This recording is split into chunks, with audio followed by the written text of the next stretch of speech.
Oke guys, welcome semuanya yang baru nonton. Halo semuanya, ini video keduaku. Jadi tadi baru aja bikin video tentang jangan pakai ChatGPT guys. Kalian jangan pernah pakai ChatGPT untuk ngoding ya. Kalian coba tonton aja video itu. Kalian bisa pakai AI yang lebih bagus dari ChatGPT. Oke. Oke, jadi video kedua ini aku mau bakal sharing tentang tools yang kita akan gunakan untuk ngoding ya. Jadi konten di channelku ini akan membahas tentang coding mengcoding ya dengan base pengalamanku gitu. Jadi kayak apa yang pernah aku pakai akan ku sharing. Jadi aku akan sharing tools apa aja yang paling bagus untuk gunakan untuk ngoding. Yang pertama, pastinya kita butuh text editor. Text editor itu ada banyak ya. Yang pertama kalian bisa pakai VS Code. Yang paling utama bisa pakai Sublime, Sublime text gini ya tulisannya. Apa ya Sublime tuh aku lupa guys. Sublime kalau nggak salah kayak gini, Sublime. Coba ya kita cari Sublime, Sublime text, Sublime. Oh iya benar, Sublime text. Nah, kalian bisa pakai Sublime text, bisa. Terus kalian bisa pakai PHP Storm, bisa. Storm gini bukan terusnya. Kalau kalau salah koreksi ya guys. Pokoknya ini terus kalian kalau pengen ada AI-nya kalian bisa pakai kursor AI. Cuman sejauh ini yang paling oke menurut aku ya yang paling balik lagi yaitu VS Code gitu. Yang paling terkenal udah paling paling bagus lah, kayak kita udah bisa AI juga udah ada. Misalnya kayak kita pakai extension. Nah, extensionnya bisa pakai yang namanya, kalau extension ini ya, extension VS Code misalkan ya. VS Code. VS Code itu kalian bisa pakai Tab9, bisa pakai Codium, terus bisa pakai Kodi AI. Udah pokoknya udah paling bagus guys. Itu ya. Yang kedua, kalau kalian pakai PHP MyAdmin. Jadi bahasa kalian pakai SQL ya. Pakai SQL kalian pasti kan pakai MySQL tuh. Nah, kalian bisa pakai yang namanya tools SQL Yoke guys. Ini lumayan cukup bagus untuk kalian pakai gitu. SQL Yoke bisa, atau enggak PHP-MyAdmin dari bawaan juga bisa, atau enggak kalian make Navigate apa ya guys? Navigate atau apa ya? Aku lupa guys. Coba ya. Cuman ini yang sering aku pakai bener-bener yang cuman itu guys, tadi SQL Yoke itu. Coba ya aku cari Navigate atau DB Ever. Nah, DB Ever guys, sorry, DB Ever. Nah, ini bagus nih. Dia bisa kayak bisa buat Postgre, bisa buat MongoDB. Pokoknya banyak lah, kayak dia bisa gabung-gabungan gitu. Jadi nggak cuman MySQL aja. Cuman kalau SQL Yoke dia cuman MySQL aja gitu. Jadi sesuai kebutuhan. Cuman yang menurut paling bagus itu SQL Yoke. Jadi tampilannya itu kayak gini SQL Yoke. Kalian bisa disambungin ke server juga bisa, disambungin lewat lewat apa namanya kayak hosting gitu kan, butuh ada pengelolaan database gitu. Nah, pakai ini bisa. Jadi kita sambungin aja, kita masukin hostname-nya, lokal ininya apa, hostname, terus username, password, database-nya, portnya gitu, dan semuanya ini bisa sambungin ke internet gitu kan. Remote MySQL server gitu. Jadi ini bisa banget buat dipakai gitu kan. Oke, yang kedua, kalau kalian pakai SQL kan, terus kalian itu pengen yang namanya eh, apa namanya tambahan tools biar biar bagus. Nah, daripada kalian pakai sham, kan kalian pasti pakai MySQL kan untuk pengelolaan. Daripada kalian ini berarti penyebutannya PHP atau MySQL gitu. PHP kayak MySQL ya, lebih ke MySQL ya, atau SQL lah, SQL tools atau sebutannya apa kayak Laragon gitu tuh. Jadi kalian bisa pakai yang namanya Laragon guys. Laragon dari Sam juga bisa. Cuman aku lebih prefer ke Laragon ya. Laragon itu udah paling bagus banget guys. Udah, kalian itu nih, Laragon itu yang pertama kalian bisa install Apache, MySQL juga bisa. Kalian juga bisa nginstal apa nih. Nah, ini Redis, semuanya bisa semua guys. Jadi kayak ini udah paling powerful guys. Kalau misalnya ada yang lebih bagus, kalian bisa komennya di komentar. Nah, ini bisa Node.js, bisa setting-setting port juga dengan fleksibel.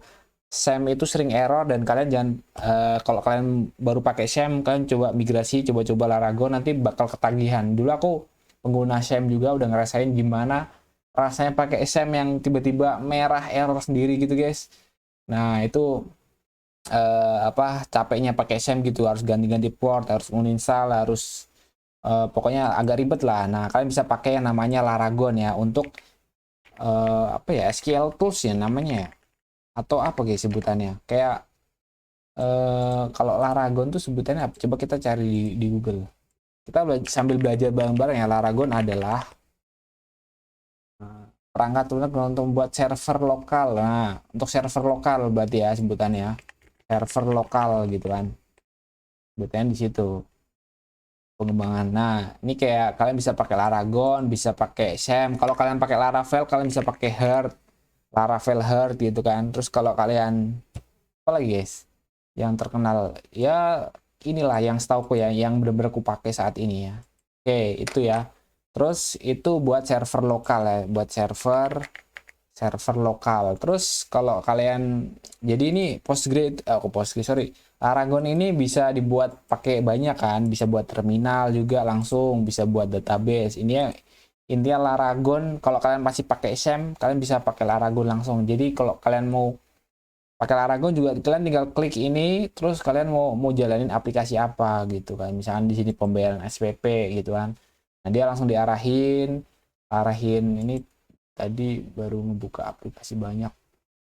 Oke nah kayak pokoknya langsung tinggal sekali klik gitu kan, sekali klik dan langsung bisa jalan. Dan kelebihan kayak kekurangannya ya pasti ada lah, cuman nggak banyak gitu. Jadi kalian bisa pakai yang pertama, kalau text video pakai VS Code, kalau misalkan extension kalian bisa pakai Codium, kalau SQL kalian bisa pakai MySQL, terus bisa pakai SQL Yoke atau yang lain.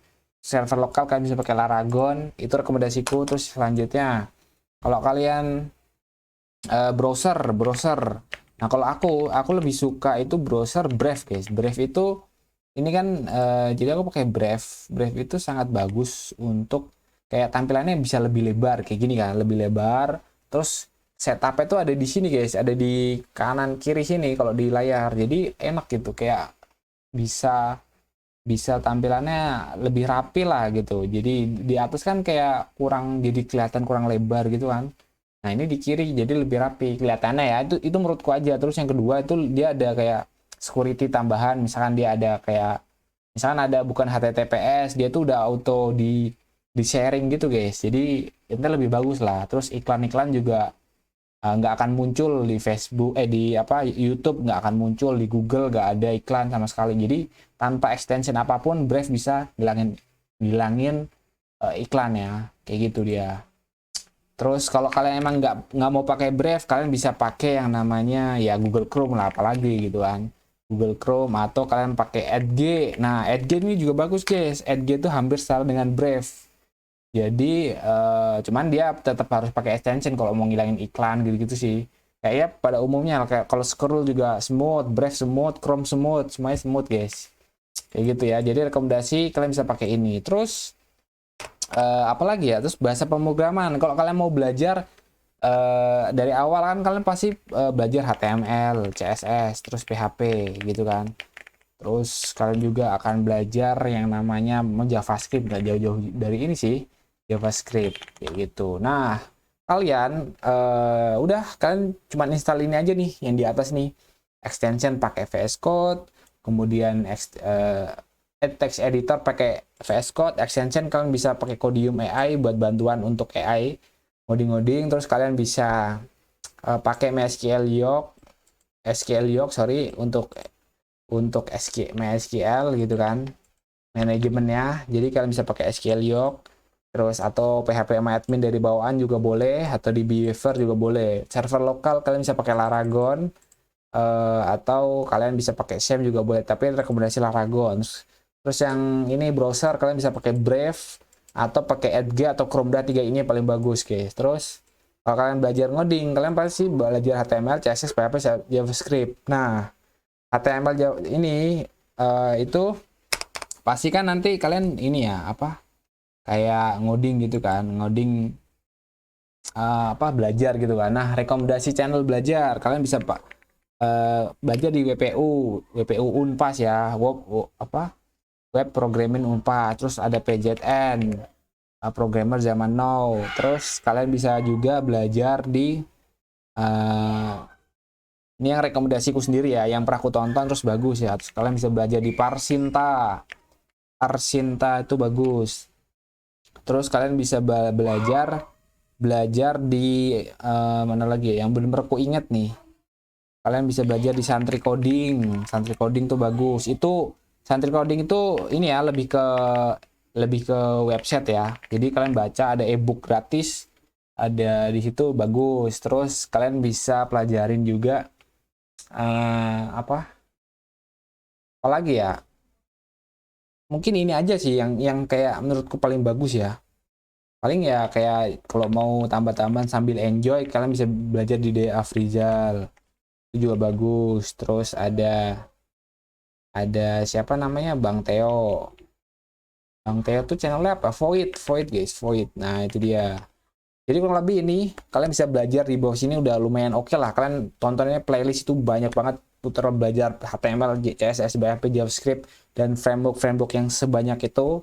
Jadi video ini cuman itu aja. Aku bakal nanti bikin video lagi. Di sini akan nge-share hanya pemulaan tools yang digunakan untuk ngoding yang sering ku pakai ya. Benar-benar yang sering ku pakai tuh ini guys. Nah, nanti kalau misalkan ada tambahan video atau tools yang nanti akan bisa yang sering gunain lagi, nanti akan ku share supaya ya kalian tahu lah gitu kan. Terus ya tambahan deh, kalau kalian mau analisis gitu, analisis perancangan gitu kan, kalian bisa pakai Draw.io gitu kan, Draw.io atau Plan UML. Udah, Plan UML sama Draw.io itu udah paling bagus guys. Jadi kalau kalian mau ngebuat diagram ya, ini Draw.io tuh sama lainnya ini buat diagram itu, ini udah dua best ini pokoknya. Terus tips terakhir nih guys dari aku sendiri nih, tips terakhir untuk belajar ngoding gimana caranya. Kalau dari aku ya, belajar yang dibayar. Gimana cara belajar yang dibayar? Belajar yang by project gitu, by project. Jadi kalau kalian emang yakin bahwa coding itu jalannya, kalian nggak usah takut guys, gas aja gitu. Jadi kalau misalnya ada klien orang-orang itu kan dibayar berapa aja, kalian terima aja bayarannya berapa, terus kalian belajar gitu. Jadi kayak lebih semangat kan belajar kalau dibayar. Ini kok ngosing ya, ngoding gitu ya. Intinya kayak gitu, belajar yang dibayar itu akan lebih semangat. Jadi ya mungkin segitu aja video kali ini, tips dari aku belajar ngoding. Yang kedua ada tips lagi nih, mumpung ingat nih, yang kedua itu belajar ke kreator programming yang channelnya, yang subnya kecil. Nah kayak gitu guys. Jadi terakhir nih, belajar programming web gitu ke kreator programming yang subscribernya kecil. Karena apa? Karena biasanya dia tuh kayak punya ilmu-ilmu yang jarang dikasih tahu gitu guys. Pokoknya gitulah, ada tips. Aku pokoknya nanti akan bisa detailin kenapa kok alasannya programming yang content creator subsnya kecil itu akan lebih bagus daripada yang besar ya. Itu nanti akan aku jelasin kapan-kapan. Jadi cukup itu aja video kali ini. Apa aja tools yang digunakan untuk belajar coding pertama kali ya. Jadi kalau ada salah kata mohon maaf, karena ini video keduaku jadi masih belepotan. Dan ini tanpa editing, tanpa edit lah, tanpa ada suara. Ini langsung ku upload habis ini. Dan jangan lupa follow untuk video-video kerenku selanjutnya. Bye bye.